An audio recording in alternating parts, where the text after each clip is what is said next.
Vincent Gesser, bonjour. Bonjour. Il n'y a que 2 candidats face à Kais Saied, dont un en prison. Est-ce que le scrutin de dimanche prochain est joué d'avance ? Oui, on peut dire que c'est joué d'avance dans la mesure où le président, je dirais même pas que c'est un plébiscite, je dirais qu'on est plutôt dans une manifestation de l'autoritarisme présidentiel, de sa conception très personnelle, très présidentialiste du pouvoir, même pas vraiment dans une tentative de vitrine électorale pour légitimer le régime, ce que faisait Ben Ali. Alors il y a encore un mois, personne ou presque ne connaissait le député Hayachi Zamel, un chef d'entreprise de 47 ans qui a créé un petit parti libéral. Mais maintenant que ce candidat est en prison, beaucoup de Tunisiens ont envie de voter pour lui. Est-ce qu'il pourrait créer la surprise ? Est-ce qu'il pourrait devenir une sorte de Bassirou Diomaye Faye à la tunisienne ?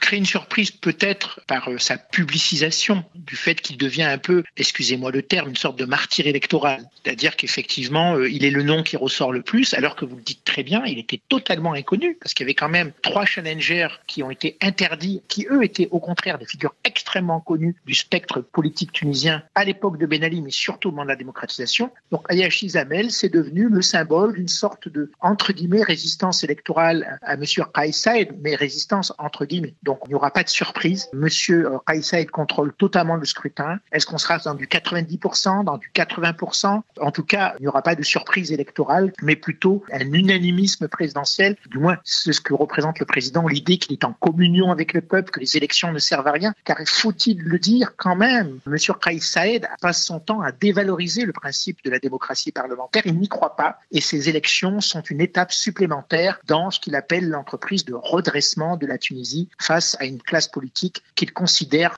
corrompue. Plus de 70 figures de l'opposition sont en prison, plusieurs journalistes comme Mourad Zeghidi, la célèbre avocate Sonia Damani également, elle a été arrêtée dans les locaux de la maison de l'avocat pendant un direct de nos confrères de France 24. Pourquoi les Tunisiens qui ont fait la révolution de 2011 laissent faire cette vague de répression ? Il y a un premier aspect, c'est que les Tunisiens avaient une sorte de ras-le-bol et même de colère à l'égard des symboles de la démocratie tunisienne. Ils considèrent que ces démocrates qui ont émergé après 2011 les ont trahis. Donc ils ont adhéré. C'est pour ça que beaucoup de Tunisiens ont soutenu le coup d'État de Kais Saied. De 2021. De 2021. Voilà, le 25 juillet 2021, M. Kais Saied, il s'approprie de la totalité des pouvoirs exécutifs, législatifs et judiciaires. Et à la grande surprise, c'est que les gens approuvent. Beaucoup de gens approuvent, y compris le syndicat qui maintenant est en opposition à Kais Saied, l'Union générale du travail de Tunisie. Et donc, de ce point de vue-là, pourquoi les Tunisiens ne s'opposent pas tant à ce qui se passe aujourd'hui ? C'est parce qu'ils ne croient pas en l'opposition et aux démocrates qui ont siégé entre 2011 et 2021. Ça, c'est le premier phénomène. Et le deuxième phénomène, qui est peut-être plus récent, ces 6 derniers mois ou cette dernière année, c'est que se réinstalle progressivement en Tunisie un climat de peur, d'autocensure, pour ne pas dire même de surveillance. Et les Tunisiens recommencent à avoir peur. On pensait que ça serait un acquis de la révolution. On pensait qu'au moins ce climat de peur qu'avait connu la Tunisie sous la dictature de Ben Ali ne reviendrait pas en Tunisie. Or, on s'aperçoit que les Tunisiens ont encore plus peur et sont encore plus prudents qu'à l'époque de Ben Ali. Surtout qu'il y a un très fort complotisme, un très fort conspirationnisme. Tous les discours du président accusent ou désignent chaque jour un complot de l'étranger. Toute personne qui a des contacts avec des journalistes étrangers, des ONG étrangères est soupçonnée de faire une conspiration contre le président. Je dirais que les Tunisiens sont résignés. On ne sait pas s'ils soutiennent encore massivement le président Kais Saied, mais en tout cas, les citoyens tunisiens sont marqués par un sentiment de résignation générale. En Algérie, Abdelmadjid Tebboune vient d'être réélu il y a un mois avec le soutien de l'armée.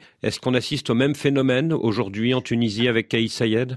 Les Tunisiens ou certains observateurs, étrangers ou tunisiens, ont même une formule. Ils parlent d'algérianisation de la scène politique tunisienne. Ça désigne 2 aspects. D'abord, le rapprochement très fort de la Tunisie de l'Algérie. L'Algérie devient le grand frère de la Tunisie, alors que la Tunisie était très équilibrée dans ses relations avec les autres pays arabes. Aujourd'hui, c'est vraiment un rapprochement tuniso-algérien ou algéro-tunisien qui est très marqué. Et puis la deuxième chose, c'est la ressemblance des 2 processus. Avec le même soutien de l'armée tunisienne comme Tebboune a le soutien de l'armée algérienne ? Le 25 juillet 2021, après le coup d'État, il est clair que la grande majorité des officiers de l'armée tunisienne ont soutenu Kais Saied et son coup d'État, mais avec un contrat. Remettre le pays au travail et remettre de l'ordre dans le pays. L'armée adhérait au récit de Kais Saied qui était de dire que les démocrates étaient corrompus, avaient désorganisé la Tunisie et entretenaient le désordre. Sauf que aujourd'hui, les promesses de Kais Saied en termes de retour à l'ordre n'ont pas été tenues. Au contraire, la Tunisie est fragile sur le plan économique, sur le plan social. Elle est montrée du doigt par beaucoup d'ONG internationales. Et là, il y a une interrogation sur le positionnement fonctionnement de l'armée. On pensait que l'armée, ce contrat n'ayant pas été tenu, réagirait et notamment allait désavouer Kais Saied. C'est pas le cas pour l'instant, mais on ne peut pas dire non plus qu'elle l'approuve.